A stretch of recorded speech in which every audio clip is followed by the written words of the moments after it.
My name is Ethan Caldwell. I'm 31 years old. And last Christmas, my father looked me dead in the eye and called me a fool for accepting a gift from my grandfather. It wasn't a sweater. It wasn't some sentimental watch. It was a check for $5 million. He tore his in half before the ink had time to settle in his mind. My mother followed, ripping hers with a tight smile like she was correcting a mistake. My younger sister laughed as she tossed hers into the fireplace, recording the flames as they swallowed it whole. My older brother crumpled his and dropped it on the floor like it was nothing. I was the only one who folded mine carefully and slipped it into my wallet. "Thank you, Grandpa," I said. The next morning, a bank manager closed his office door, sat across from me, and said 4 words that rewired everything I believed about family. "It's completely legitimate." And just like that, the thing everyone had mocked the night before became the center of a storm none of us were ready for. But to understand how it got there, you have to go back to the last Christmas my grandfather ever hosted. He lived alone in the same house for over 40 years, a quiet place on the edge of town, filled with the scent of old wood, brewed coffee, and something steady, something that didn't change no matter how much the world outside did. I used to visit him every weekend, Saturdays mostly, not because anyone asked me to. In fact, no one ever did. I went because it felt right, like the noise of everything else dimmed when I walked through his front door. We'd sit at the kitchen table, drink tea, and talk. Not small talk, real conversations. About my work, about life, about the things people usually brush off as unimportant. He listened in a way that made you feel like nothing you said was wasted. A few months before Christmas, he told me the truth. Not dramatically, not like it was breaking news. Just quietly while we were fixing a loose hinge on his garden gate. Stage 4. He didn't say much after that, just that he wasn't interested in spending whatever time he had left hooked up to machines. He wanted his days to stay simple, his house, his routines, his peace. Then he looked at me and said something I didn't fully understand at the time. "Don't tell them." I didn't argue, I just nodded. He didn't want sympathy. He didn't want forced kindness or late apologies. He wanted one last Christmas that felt normal, even if it was. And then he added, almost casually, "I've got a few things to settle before I go." Christmas Eve came, and like always, the family showed up, but not for him. Not really. They came with expectations disguised as concern. My father walked in like he still owned the place. My mother complimented everything while quietly evaluating it. My siblings were distracted, half present, already thinking about what came next. No one asked how he was doing. Not genuinely. Dinner passed the way it always did, loud, surface level, forgettable. And then, when the plates were cleared, my grandfather stood up slowly and brought out a small wooden box. Inside were envelopes.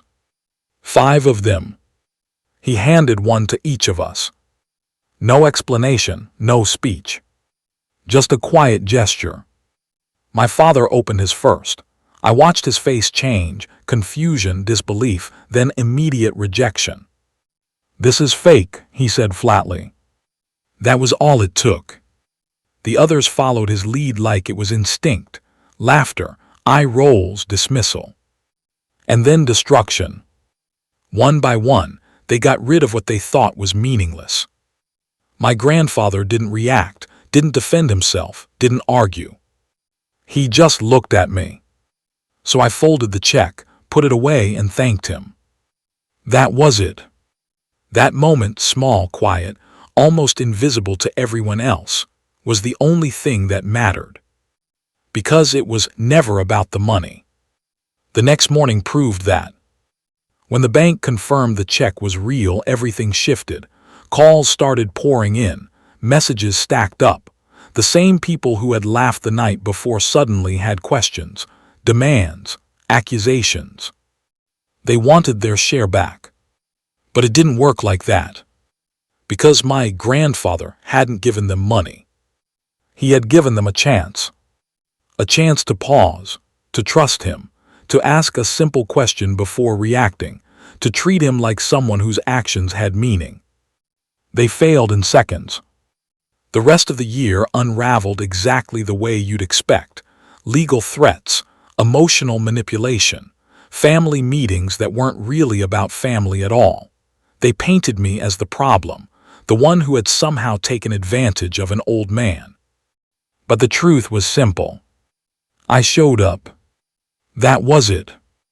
Every Saturday, every conversation, every small moment no one else thought was worth their time. He noticed. After he passed, his will confirmed what I already understood. He left everything to me. The house, the land, the investments, millions I didn't even know existed. Not because I asked. Not because I needed it most. But because I was there when it mattered. Because I stayed when there was nothing to gain. The legal battle came and went. It ended the only way it could, with the truth. He was sound of mind, careful, intentional, every detail documented, every decision deliberate. My family didn't lose because of me. They lost because they never saw him. They never listened, never asked, never cared beyond what they thought they could get. And when it was all over, when the noise died down and the dust settled, I realized something I hadn't expected. The money didn't change my life. It revealed it. I left that town not long after, took a teaching job in a quiet coastal place where no one knew my name. I kept my life simple, the same routines, the same purpose. Most of what he left me, I redirected, into schools, into programs, into quiet needs that never make headlines. Because that's what he had been doing all along. Silently, consistently, without ever telling anyone. And no one noticed. Except me. Sometimes I sit by the window in the evenings, watching the horizon fade into dark, and I think about him, about the way he listened, the way he valued presence over performance.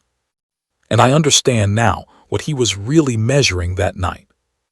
Not intelligence, not success, not even love in the way people usually define it.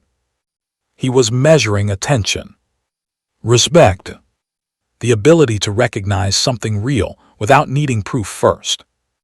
I was the only one who didn't need convincing. And in the end, that made all the difference.